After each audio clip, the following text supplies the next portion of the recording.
रहे हैं जो सरकार कह रही है।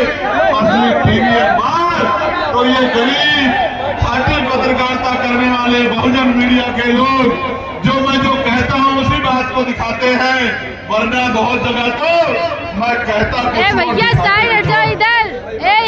साथियों सुनो, बड़े बुजुर्ग बड़ी संख्या में यहाँ बैठे हैं, आज वो अपना आशीर्वाद देने मुझे देखने और सुनने आए हैं। मैं उनको बताना चाहता हूँ इस देश में 1919 से पहले कोई भी SC/ST OBC का आदमी वोटिंग राइट नहीं रखता था।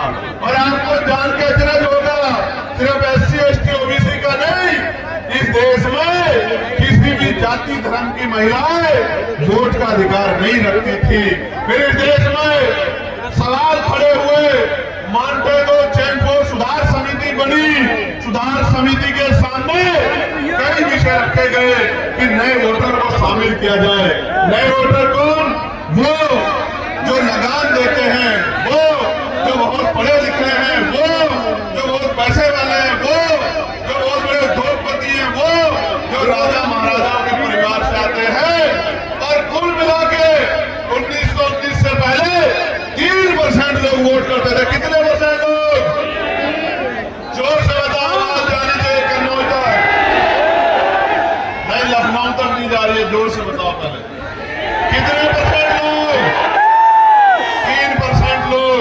फिर जब ये मॉन्टेगो चेम्बो सुधार समिति ने नए प्रयोग किए तो 15% लोगों को वोट का अधिकार मिला। और मैं बहुत जिम्मेदार से कह रहा हूं, जिन महिलाओं को नहीं पता कि बाबा साहब ने क्या दिया है, मैं उन महिलाओं को, अपनी बहनों को, तमाम जाति धर्मों की बहनों को कहना चाहता हूं कि अगर बाबा साहब अम्बेडकर ना होते तो इस देश में प्रधान से लेकर प्रधानमंत्री, राष्ट्रपति महिला कभी नहीं बन पाती।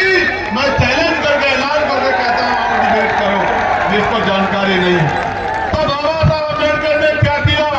बाबा साहब अम्बेडकर ने ये किया कि 1928 में उन्होंने बहिष्कृत हितकानी सभा के जरिए एक ज्ञापन दिया।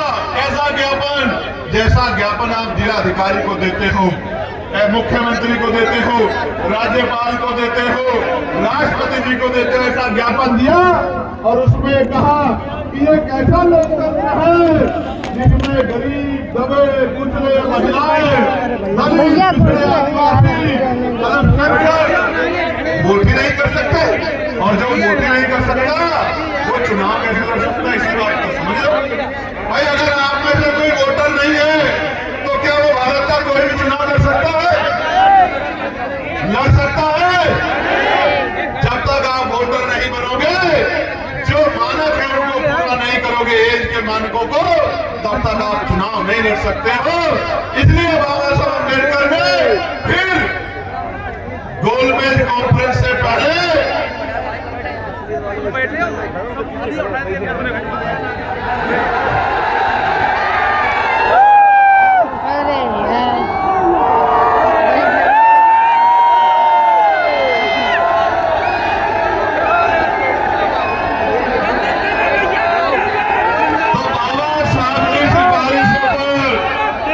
साइमन कमीशन भारत आया। कौन आया?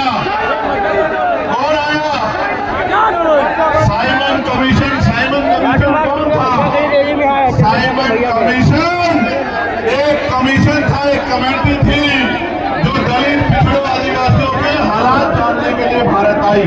और जब साइमन कमीशन भारत आया और वो यहाँ से रिपोर्ट बनाने लेके गया, उस रिपोर्ट के आधार पर गोलमेज कॉन्फ्रेंस हुई।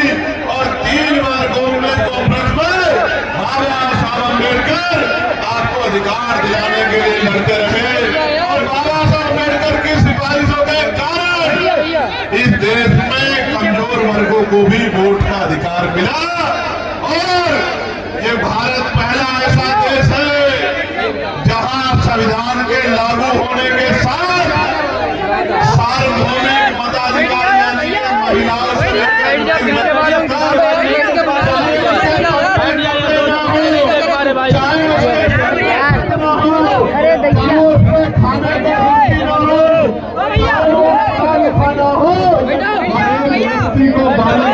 वोट का अधिकार बाबा साहब अम्बेडकर के प्रयासों से मिलने का और मैं वोट की ताकत बताता हूँ, पीछे वाले देखेंगे यार। वोट की ताकत समझो।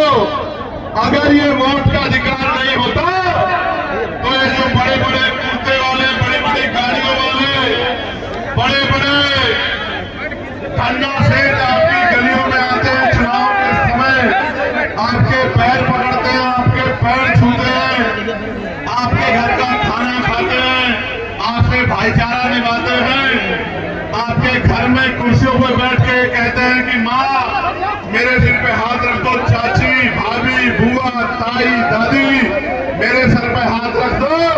ये जो महलों वाले लोग आज आपके बीच आते हैं तो ये इस वोट की वजह से आते हैं। जिस दिन वोट का अधिकार चला गया आप मर जाना, आप गल जाना, आप सड़ जाना, आप भूखे रह जाना, एक अमीर आपकी गली में नहीं आएगा। मेरी बात को आप याद रखना।